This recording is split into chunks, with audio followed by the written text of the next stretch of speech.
Hello, welcome to my YouTube channel. और आज हम जिस टॉपिक के ऊपर डिस्कशन करेंगे उस टॉपिक का नाम है अबॉर्शन। सो स्टार्ट करते हैं स्टूडेंट। सबसे पहले कि अबॉर्शंस की डेफिनेशंस क्या है या what is the definition of the abortions.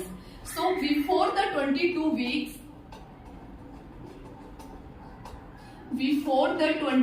weeks expulsions of the fetus through the birth canal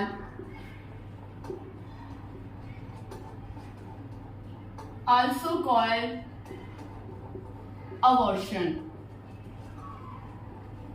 22 week से पहले फीटस का एक्सपल्सन हो जाना थ्रू द वेजाइनल कैनाल या थ्रू द बर्थ कैनाल, उस कंडीशंस को किस नाम से जाना जाता है?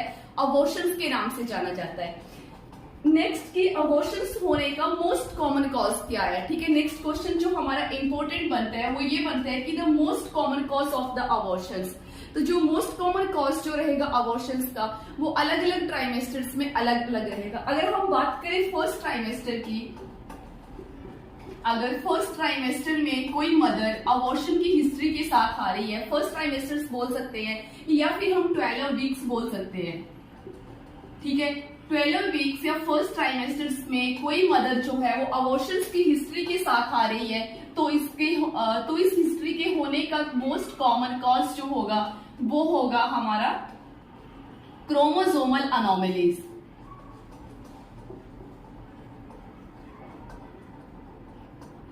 अब नेक्स्ट इसमें से बनने वाला क्वेश्चन कि मतलब मोस्ट कॉमन क्रोमोसोमल अनोमलीज कौन सी होगी जो कि फर्स्ट ट्राइमेस्टर में अबॉर्शंस करवाएगी।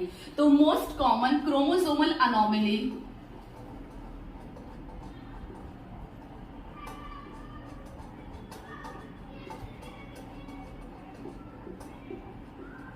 तो इसका आंसर होगा हमारा डाउन सिंड्रोम। और डाउन सिंड्रोम्स में क्या होता है? 21 क्रोमोसोम की ट्राइसोमी हो जाना, ट्राइसोमी ऑफ 21 क्रोमोसोम।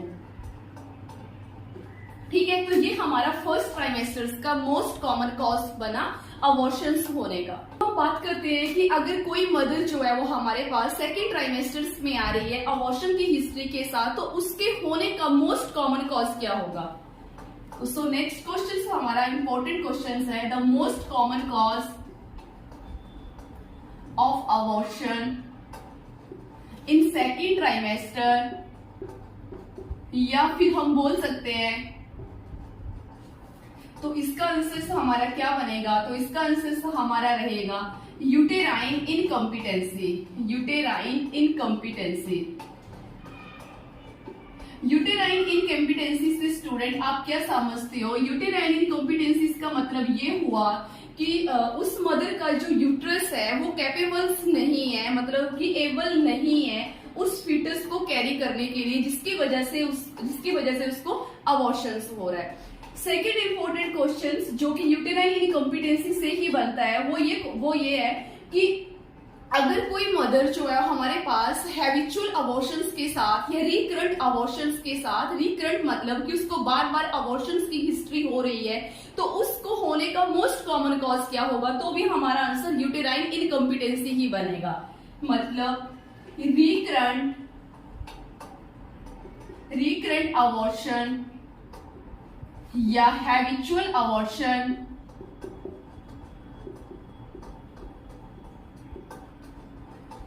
इसका most common cause,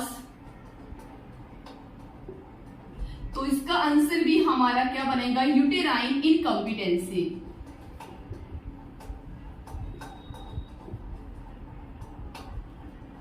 next important things हमारी क्या बनेगी कि अगर कि कोई मदर अबॉर्शन हिस्ट्री के साथ आ रही है, जैसे कि अगर हम इसका एग्जांपल ले लें कि कोई मदर रिकरेंट अबॉर्शंस के साथ आ रही है, तो इसका हम प्रिवेंशन के तौर पे उसको क्या दे सकते हैं? तो प्रिवेंशन के तौर पर इसको हम इम्यूनोग्लोबिन डी 50 माइक्रोग्राम दे सकते हैं। ये एक प्रिवेंशन का काम करेगी। ठीक है, अब हम बात करते हैं कि अबॉर्शन जो है वो कितने टाइप का होता है। तो अबॉर्शन जो है वो 2 टाइप का होता है। एक तो होता है इंड्यूस्ड अबॉर्शंस और एक होता है स्पॉन्टेनियसली, और सेकंड जो होता है वो होता है हमारा स्पॉन्टेनियसली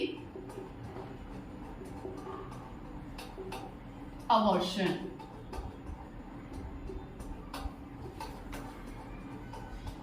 अब हम बात करें अगर इंड्यूस्ड अबॉर्शन की, तो इंड्यूस्ड अबॉर्शन का मतलब ये हुआ कि लेडीज को जो था वो अबॉर्शन अपने आप नहीं हुआ था, अपने आप जो था वो स्पॉन्टेनियसली स्टार्ट नहीं हुआ था। इस कंडीशंस में हमने खुद इंड्यूस्ड करवाया अबॉर्शन, जैसे केयर प्रोवाइडर्स है वो खुद इंड्यूस्ड करवा रहा है, खुद मतलब कि उसका इंडक्शन। बात करें कि इंड्यूस्ड अबॉर्शन के अंडर हमारा कौन सा आता है, तो इसके अंडर आती है हमारी MTP, maternal termination of the pregnancy, जो कि मैंने अपनी पिछली वाली वीडियो में इसके बारे में फुल एक्सप्लेनेशन दी हुई है। ठीक है, ये जो इंड्यूस्ड अबॉर्शंस है ये हम उन्हीं कंडीशंस में करते हैं अगर तो किसी लेडीज को अनवांटेड प्रेगनेंसी हुई हो।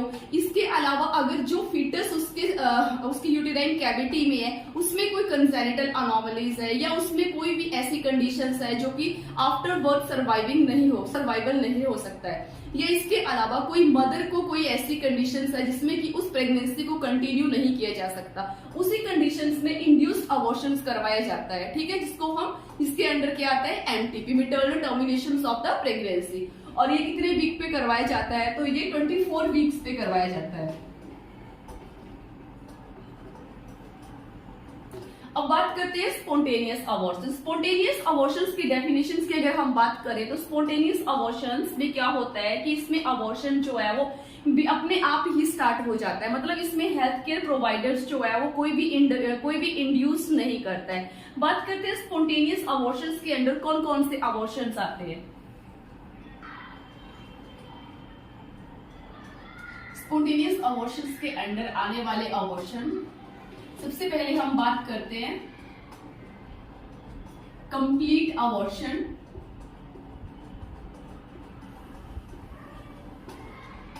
Second incomplete abortion,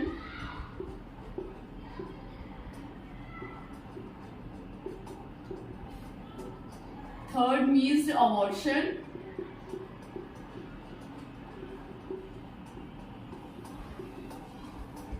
and fourth threatened abortion,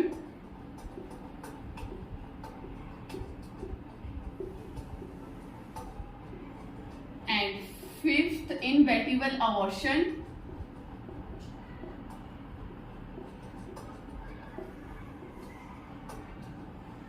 and sixth septic abortion।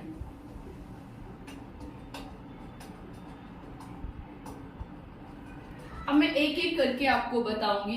अगर हम बात करें कंप्लीट अबॉर्शंस की, तो कंप्लीट अबॉर्शंस में क्या होता है कि इसमें सारा का सारा जो फीटस का प्रोडक्ट है या प्रोडक्ट ऑफ द कंसेप्शन है वो सारा का सारा एक्सपल्स हो जाता है कंप्लीटली, जो है वो यूटेराइन कैविटी से थ्रू द वेजाइनल कैनाल या बर्थ कैनाल जो है वो एक्सपल्स हो जाता है। इसमें भी पार्ट जो है फीटस का वो यूटेराइन कैविटी में नहीं बचता। तो इस कंडीशंस में हमारा अगर नर्सिंग रिस्पॉन्सिबिलिटी की अगर हम बात करें तो इसमें ओनली और ओनली पेशेंट्स को रेस्ट करने के लिए बोला जाता है। ठीक है, इसमें किसी भी तरह का ट्रीटमेंट नहीं दिया जाता है। बात करें अगर हम इनकम्प्लीट अबॉर्शंस की, तो इनकम्प्लीट अबॉर्शंस में क्या होता है कि जो प्रोडक्ट ऑफ द कंसेप्शन होता है वो कुछ तो निकल जाता है, कुछ तो वो एक्सपल्जन्स हो जाता है, लेकिन कुछ जो पार्ट होता है वो लेफ्ट रह जाता है यूटेराइन कैविटी में। अगर हम इसके फीचर्स की बात करें तो इसमें फीटल हर्ट साउंड जो है वो इसमें एब्सेंट देखने को मिलेगी। ठीक है, इसमें जो ब्लीडिंग होती है वो थोड़ी कम होती है, मतलब लिस्ट बहुत ज्यादा नहीं होती, इसमें कम ही ब्लीडिंग होती है। इसके अलावा इसमें जो हाइट ऑफ द फंडस है वो भी कम देखने को मिलती है, डिक्रीज होती है। बात करें कि इसमें ट्रीटमेंट क्या करेंगे, इसमें कौन सा ट्रीटमेंट देंगे, तो इसमें जो है वो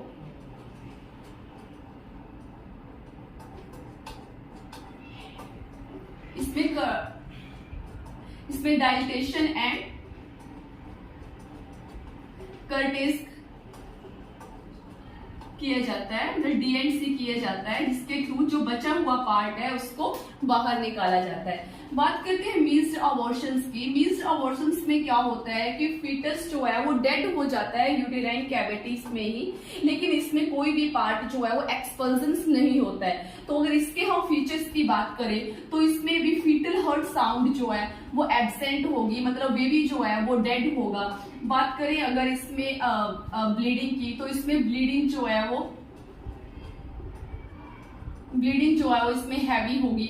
अगर हम बात करें इसमें हाइट ऑफ द यूट्रस, तो हाइट ऑफ द यूट्रस जो है, हाइट ऑफ द यूट्रस जो है वो सेम होगी जेस्टेशनल यूट्रस की तरह। इसके अलावा अगर इसमें हम ट्रीटमेंट की बात करें तो इसमें भी हम डाइलेशंस एंड क्वारेटेज करेंगे, मतलब कि इसमें DNC करके जो मरा हुआ पार्ट है, मतलब DNC करके जो डेड फीटस है उसको बाहर निकाला जाता है। लेकिन इसका एक जो मोस्ट कॉमन फीचर्स है वो ये होता है कि जो इसमें ब्लीडिंग आती है, जो मदर्स में ब्लीडिंग होती है उसकी जो स्मेल होती है वो फाउल स्मेल होती है, फाउल स्मेल होती है। और साथ में इसमें जो कलर होता है वो ब्राउन कलर्स की ब्लीडिंग होती है।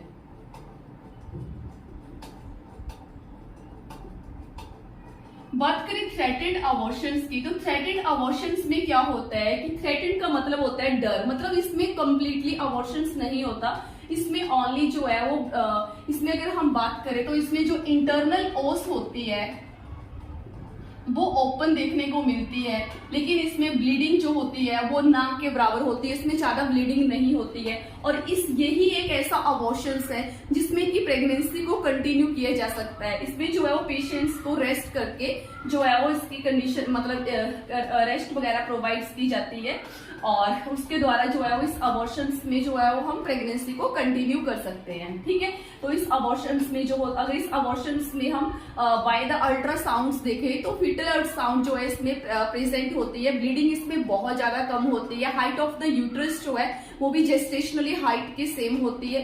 तो इसमें ट्रीटमेंट की अगर हम बात करें तो इसमें ओनली रेस्ट प्रोवाइड की जाती है पेशेंट्स को। नेक्स्ट आता है हमारा इनवेटिबल अबॉर्शन। इनवेटिबल अबॉर्शंस में क्या होता है कि इसमें अगर इंटरनल ओस की बात करें तो इसमें तो वो तो क्लोज्ड मिलती है, लेकिन फीटल हार्ट साउंड जो होती है वो इसमें एब्सेंट मिलती है। लेकिन इसमें इसका जो मेन फीचर्स है वो ये है कि इसमें जो ब्लीडिंग होती है वो बहुत ज्यादा हैवी ब्लीडिंग्स देखने को मिलती है पेशेंट्स को, और उसके साथ में पेन होता है। ठीक है, तो इनवेटिबल अबॉर्शंस में भी अगर ट्रीटमेंट की बात करें तो इसमें भी DNC करके जो है वो फीटस को एक्सपल्जन्स करवाया जाता है। बात करते हैं सेप्टिक अबॉर्शंस की। अगर सेप्टिक अबॉर्शंस की बात करें तो इसके होने का मेन कारण क्या होता है कि कुछ मदर्स होती है जो कि लीगली तौर से अबॉर्शंस नहीं करवाती, जैसे कि कुछ ट्रेंड्स डाइज होती है गाँव में, मोस्टली जो ये स्लम एरियाज की वुमेन्स होती है वो घर पर ही अपना अबॉर्शन खुद इंड्यूस कर लेती है, जिसकी वजह से क्या होता है कि जो प्रोडक्ट ऑफ द कंसेप्शन है वो कंप्लीटली जो है वो एक्सपल्जन्स नहीं होता है, उसके कुछ पार्ट्स जो होते हैं वो यूटेराइन कैविटी में ही रह जाता है, जिसकी वजह से हमारे यूटेराइन कैविटीज में इन्फेक्शन हो जाता है। उसी कंडीशंस को क्या बोलते हैं, सेप्टिक अबॉर्शंस बोलते हैं। और इस कंडीशंस में अगर हमारे पास कोई पेशेंट्स आता है तो इसमें भी DNC की जाती है। इसके अलावा इसमें एंटीबायोटिक्स दिए जाते हैं पेशेंट्स को, और पेशेंट्स को अंडर द ऑब्जर्वेशन रखा जाता है। अब हम बात करें, जैसे कि मैंने आपको थ्रेटेंड अबॉर्शंस के अलावा सभी अबॉर्शंस में बताया, थ्रेटेंड अबॉर्शंस और कंप्लीट अबॉर्शंस के अलावा मैंने आपको सभी में बताया, इनकम्प्लीट में भी, मिस्ड में भी, इनवेटिबल में भी और सेप्टिक में भी, कि इसमें DNC किया जाता है, डाइलेशंस एंड क्यूरेटास किया जाता है, जो कि पार्ट अंदर यूटेराइन कैविटीज के अंदर रह जाते हैं उसको निकालने के लिए। तो DNC प्रोसीजर्स होता क्या है, अगर मैं आपको DNC के बारे में थोड़ा ज्यादा तो नहीं बता पाऊंगी, लेकिन मैं थोड़ा जरूर बताऊंगी कि DNC में क्या किया जाता है। इसमें सबसे पहले जब हमारे पास पेशेंट्स आया है तो उसमें उसको जो है वो प्रोसीजर्स एक्सप्लेन किया जाता है। एक्सप्लेन करने के बाद जो पेशेंट्स के कंसेंट लिए जाते हैं, कंसेंट लेने के बाद जो है वो पेशेंट्स को बाय वेजाइनली रूट के द्वारा मेडिसिन रखी जाती है, ताकि जो उसकी सर्विक्स की ओपनिंग है या सर्विक्स जो है वो उसका सर्विक्स की सॉफ्टनिंग हो सके। ठीक है, सॉफ्टनिंग होने मेडिसिन रखने के बाद 2 घंटे के बाद जो है उस पेशेंट्स को ओटी में शिफ्ट किया जाता है। ओटी में शिफ्ट करने के बाद जो है पेशेंट्स को जनरल एनास्थीसिया या लोकल एनास्थीसिया दोनों में से according to health care providers दिए जाता है।